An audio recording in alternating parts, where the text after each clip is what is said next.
Hello mga kaprobinsya, magandang araw sa inyo. Ayun po, magpapakain muna tayo sa ating mga alaga dito manok. Tingnan na po. Marami na rin ang ating mga manok dito. Yung mga sisyo natin, malaki na. At nakakaliw po tingnan.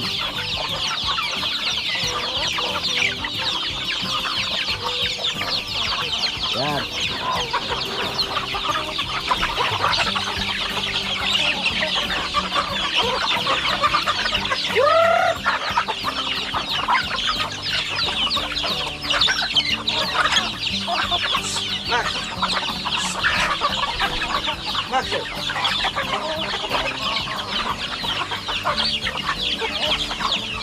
Yung aso natin hinanay natin dito sa ating alaga para hindi niya bulabugin.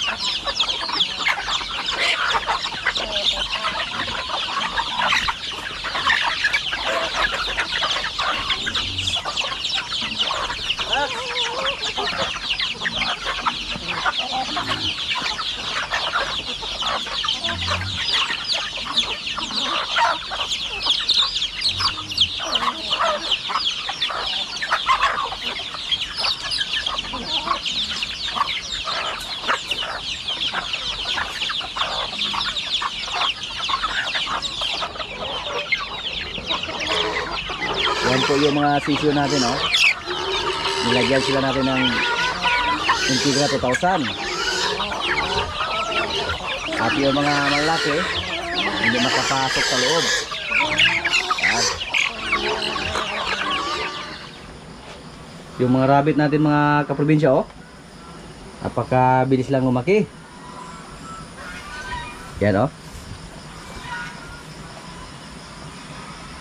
yan. At malakas nang kumain ng feeds, Hello.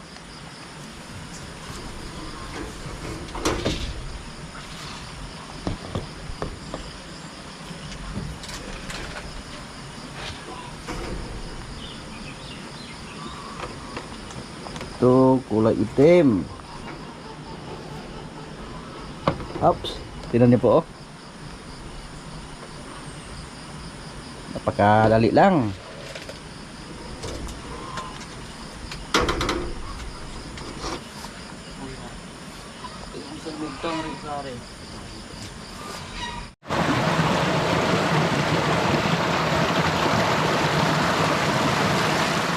At ngayon mga kaprobinsya, magpapakain naman tayo sa ating mga pato, gansa, pabo at saka kambing. At yung pagkain nila, haluan natin ng Panamux Forte. Ito, para prevention. Kasi dito sa amin ngayon, palaging pabago-bago yung panahon. Minsan uminit, minsan umulan. Para po malakas yung resistensya nila, bigyan natin sila ng Panamux Forte. Pero para sa ating mga inahin at tandang, pag may mapapansin kami na medyo matamlay, Panamux Caplet po ang gamit namin. Isang caplet lang kada araw ang binigay namin.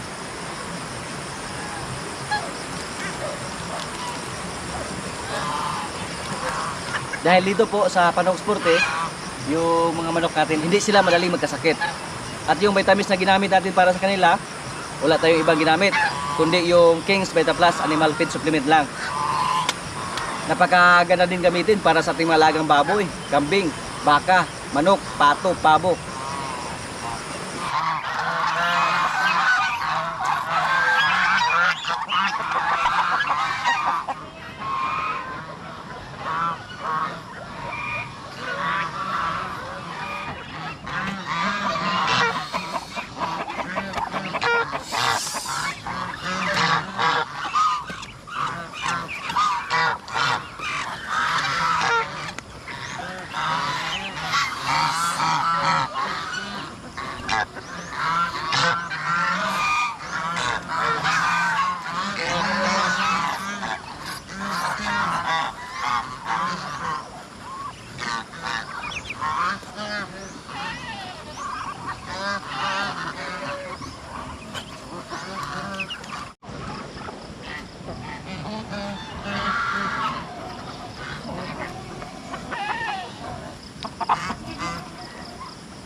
mga kaprobinsya, oh.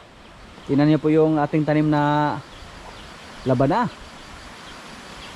Napakalaki na, oh. Ito yung na-survive na galing sa Davao. Pero yung langka natin hindi naka-survive. Yung nabuhay sa atin, labana at saka avocado. At yung bayabas. Yan. Yung limon namin na binigay ni Sir Kipot. Yan. Kinain ng uod. Ang gagawin namin dito, sprayhan namin. Tingnan niyo po, oh. Yan, oh. Anong klaseng uod kaya yan? Kulay green. At yung isa itim, oh. Ito yung kumain sa uod ng ating limon. Yan.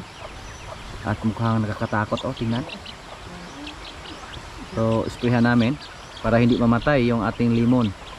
Pag hindi natin ito ma-sprayhan agad, ang mangyari po, masayang lang yung binigay ni Sir Celso from Tanhay.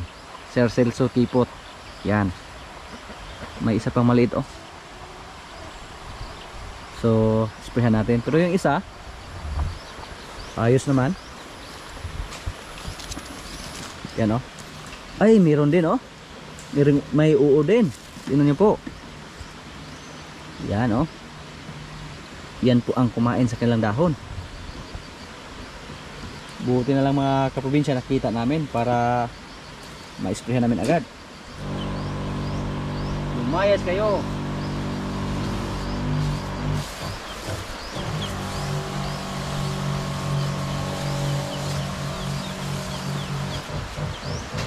Tingnan natin kung effective ba yung in-spray natin.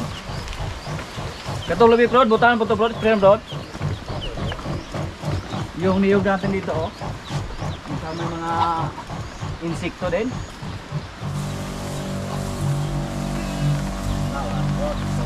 Sus, ulan na naman.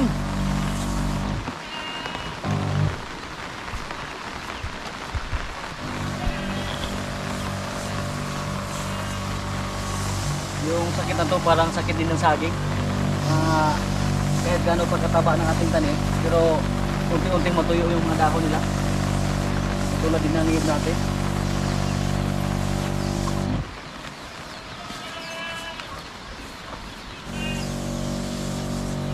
Paluapan na natin sa sunod na araw pag hindi tumalab yung in-spray natin. Ito yung bayabas na galing din sa Davao. Naamis po ako dito mga kaprobinsya kasi nagsimula na po siyang magkaroon ng bunga. Tingnan niyo po, oh. At parang kailan lang tayo nagtanim dito. Pero ang problema nito, mukhang may mga uo din, oh. So subukan natin na isprayhan yung bayabas natin. Pati dito, may mga bunga na rin. Yan, oh. Pero mukhang mas maganda to kasi walang uod. Ang gagawin natin dito, balutin natin ng plastic. Dalawa, oh. Pero kailangan natin na isprayhan to. Yan.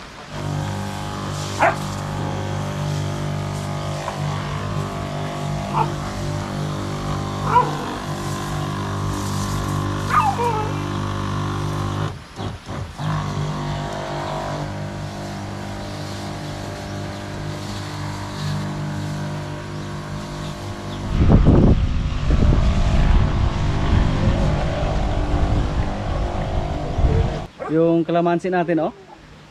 Napakalaki na mga kaprobinsya. Hindi magtagal, magkaroon na to ng bunga. Yan. Takuan na kayo. At ang taba. Kasi yung ginawa namin dito, yung mga dumi ng manok dito namin nilagay sa puno ng ating kalamansi. Kaya napakataba niya, oh. Sprayhan din natin to. Bukan natin si Mars kung kaya bang dumaan sa... Oh, puno ka ron.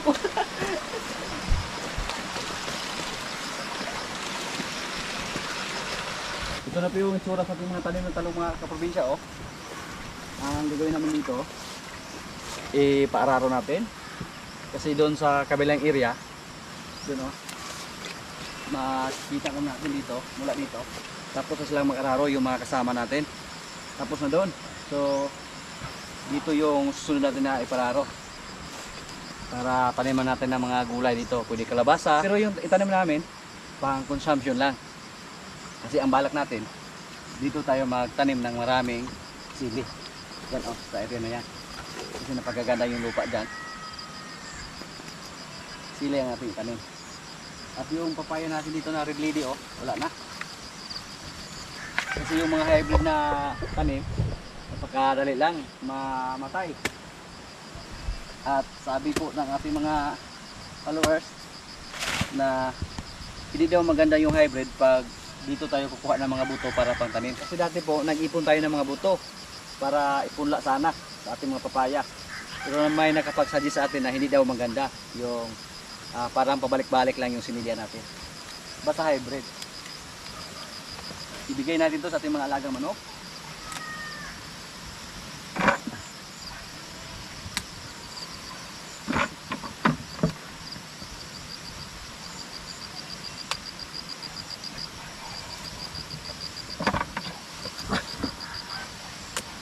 Yan.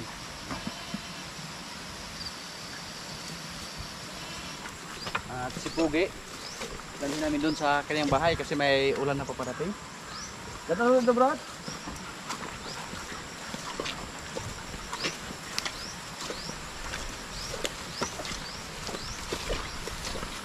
Bukas siguro magsimula ng mag-araro yung mga kasama natin dito para mataniman natin agad.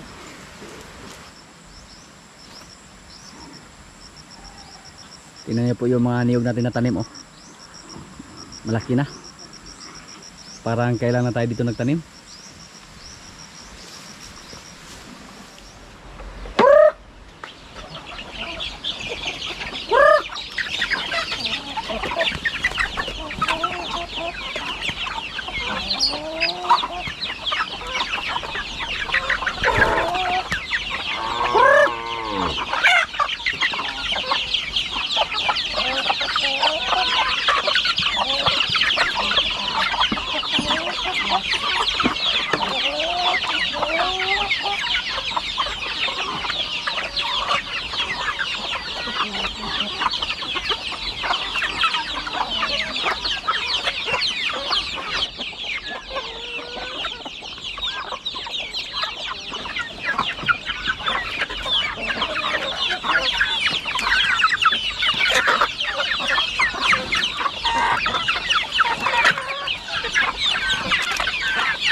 Nakatakot si Pakons.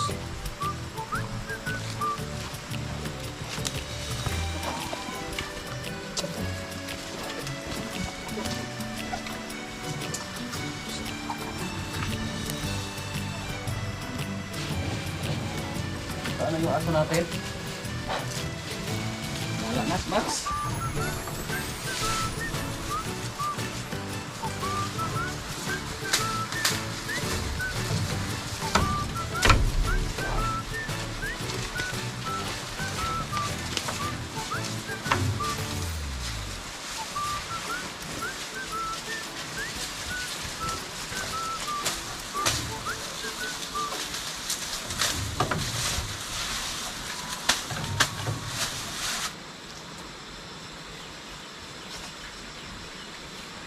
Nagkakaaliw po yung baka natin mga kaprobinsya, Tingnan niyo po. Nakipaglaro si Max sa kanya. Ayaw po. Kauban mo ha? Ayaw mo unay.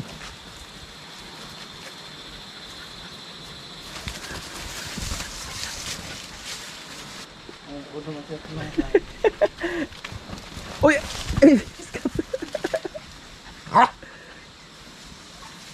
Ayaw, ayaw, box.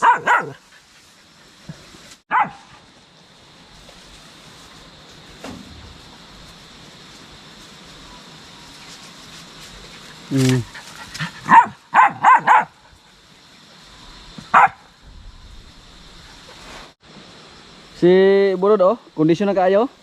Oh, kondisyon.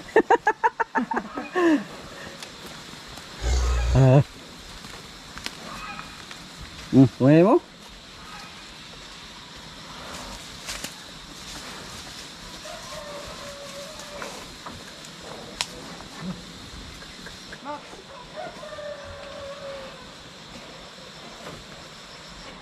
Dito po, lagyan namin ng harang.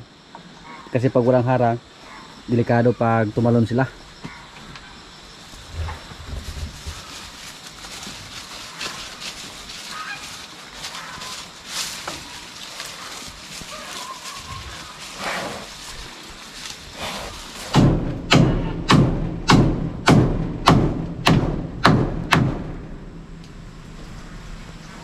Panday. Panday nga extra. Nalay gapuyo dire. Ay, gapuyo. Hindi naman yung nalay. Ulit tao ng gapuyo na dire. Ulit tao ganyan niya.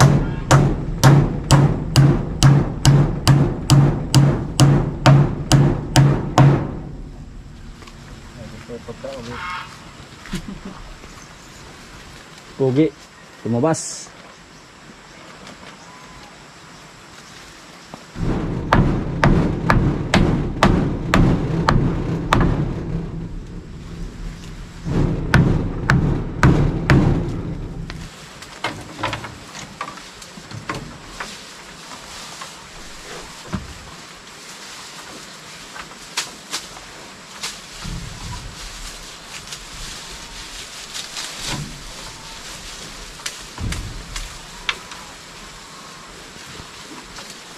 Ba pabalabagan ng aring kasa. Patagpuan ba? Oh, kahoy. Pagla atang gusto.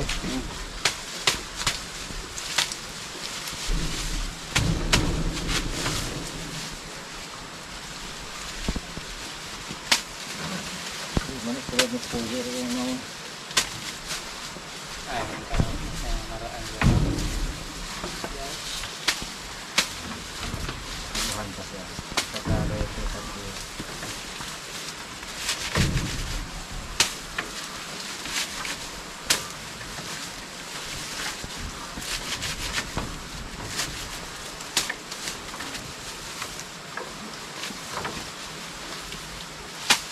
Luigi ko magdito kayo.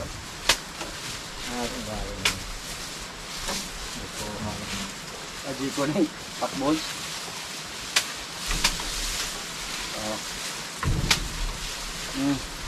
Ay, din dapat ikot na siya. Ay, kawin kulik. Atras. tulubog. Kabanti. Indo mo natin mo. Tatang pagkaon ba?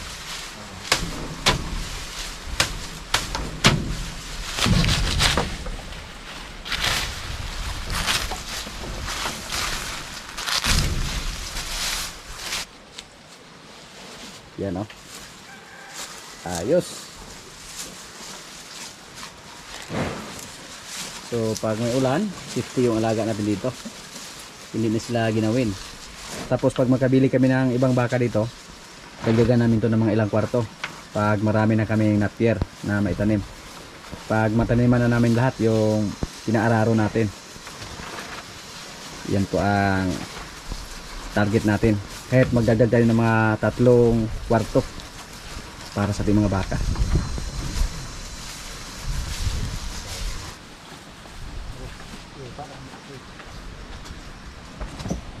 Ngayon po, subukan natin na manghuli. Kasi yung una natin gamit ito, mali yung paggamit natin. At marami po tayong mga followers na nagsuggest, nagbigay sa atin ng link na nakatulong sa atin kung paano ito gamitin. Pero ngayon, subukan lang natin. Tara na daw. Bigyan muna natin ng pagkain.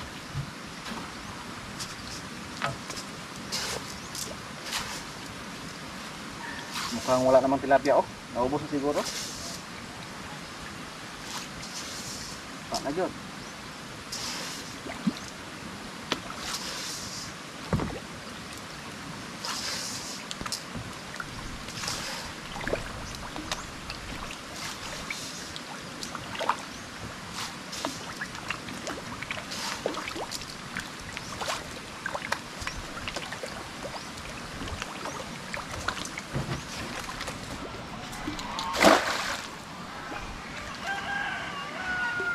Mukhang marunong na tayo sa. Ito. Hindi na siya. Ano?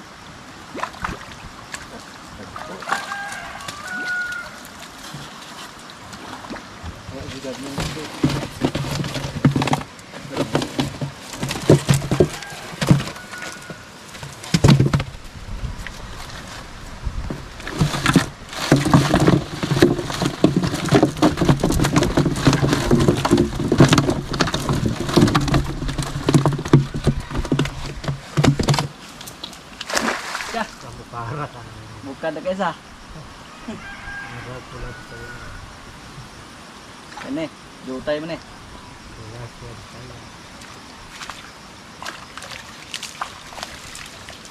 Namay.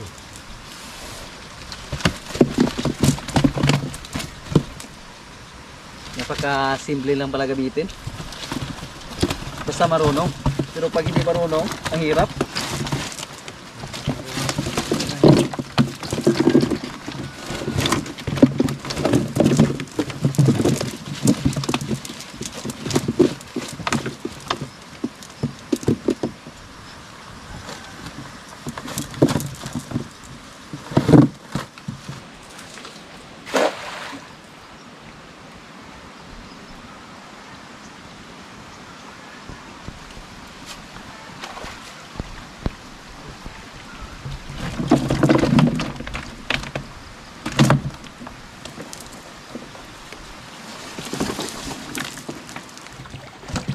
Ang laki oh.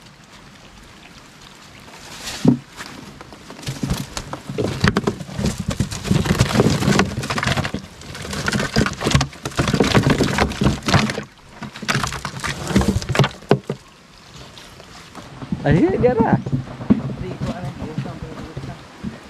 Balik palusan ng RPC okay ma pan ka. Gapos ka. Ay ayos ili. Ayo ipalus sa ulo nimo ma. Ana. Oh, mo. Kuha gini. Yung mga isda nasa tabi na. Nagpalayo. Uy, wagin masiro. Ngayon po na marunong na kami gumamit ng aming laya, na aming net. Pero wala na namang isda yung kuan. Ano magpadak? Isa lang ang nahuli mo. Kuha gini. Kuha gini ba?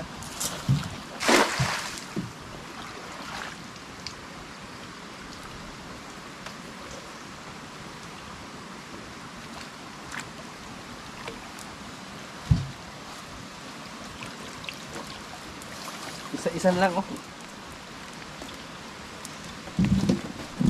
Isa-isa na lang yung mahuli namin. Ito na po yung last namin na panghuli dito. Para yung mga natira dyan, dumami naman sila. Magkaroon naman sila ng mga maliliit na anak.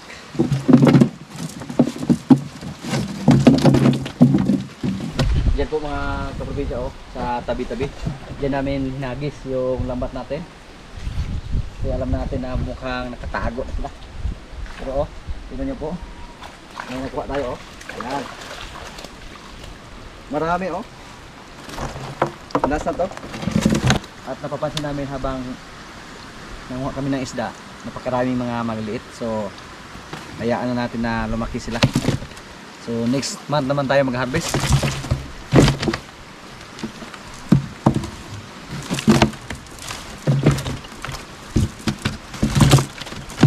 Tingnan nyo po mga kaprobinsya oh, ang laki. Ito. Yan. Nagbuwa Isang hagis ko lang ang ating lambat. Napaka-effective. Sa pinili natin na lambat Yan Wala. Pagbuyan natin. Uy, makainin. Dako makainin. Ito po. Okay. Wala na namin to kasi ibang kulay niya. Ay, vlogan kay buyan natin ka. Tingnan niyo po mga kaprobinsya. Pagkawalan lang natin. Kasi ang laki sayang. Para magkaroon ba siya ng maraming anak dyan Yan. Yan po. Ang laki natin tilapia. At meron pa dito. Ito mukhang maliliit pa to. Pagkawalan lang namin. Kasi hindi namin maubos. Pag lutuin natin lahat. Yan Tama na yan. Itong buo ito.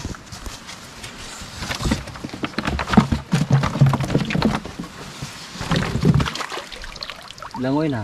Ito na. Wala na kaming problema pag manghuli kami ng isda dito. Kasi marunong na tayo. At maraming salamat po sa lahat na nag-suggest. Sa mga nagbigay ng link. Yan. Mga kaprobinsya, luto na yung tilapia natin. Yan. Ito lang muna yung ulam namin ngayon. At saka bulad. Dito bulad May kanin tayo. Lord, maraming salamat sa pagkain. So, kaya na. Si kumpare Biskay na kayog noong. Namiyahok na. Dumaan sa matinding pagsubok. Importante, buhay. Okay. Dumaan sa matinding training.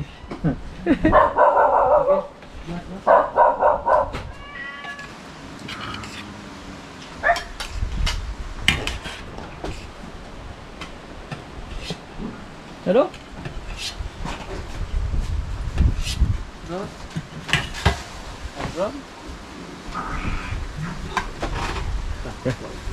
Ano yung tulong?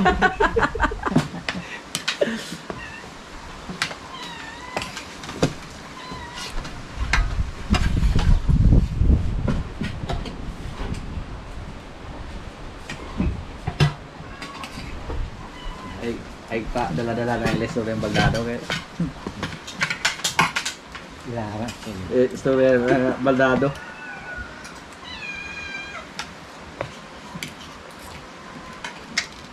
Mulag mabusog na butaan ni Ron.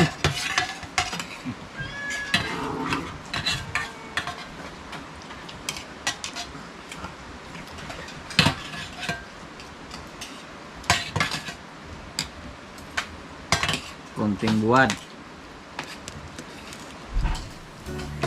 Kinamuto na kay lamig ni.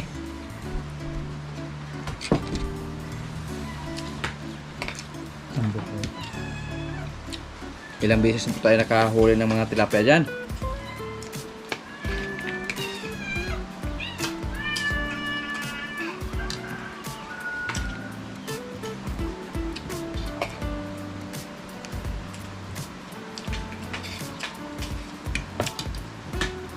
Pag dumami na yung rabbit natin, subukan natin na mag-lechon ng rabbit or mag-adobo. Kasi dito sa amin, wala pa nakatikim ng rabbit. Pati ako, hindi ko pa nasubukan yan. Hindi ko pa natikman yung rabbit. Ikaw pre, natikman mo na pre? Wala pa. Wala pa. Wala naman gawa na upatik mo.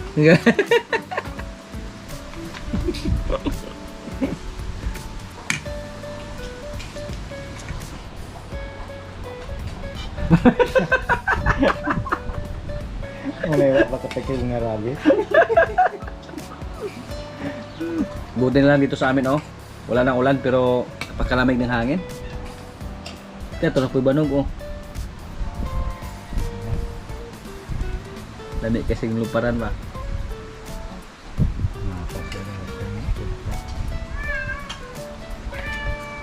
Nagmanman naman. Unsa pre? Hirap ulo ha. Tilapia.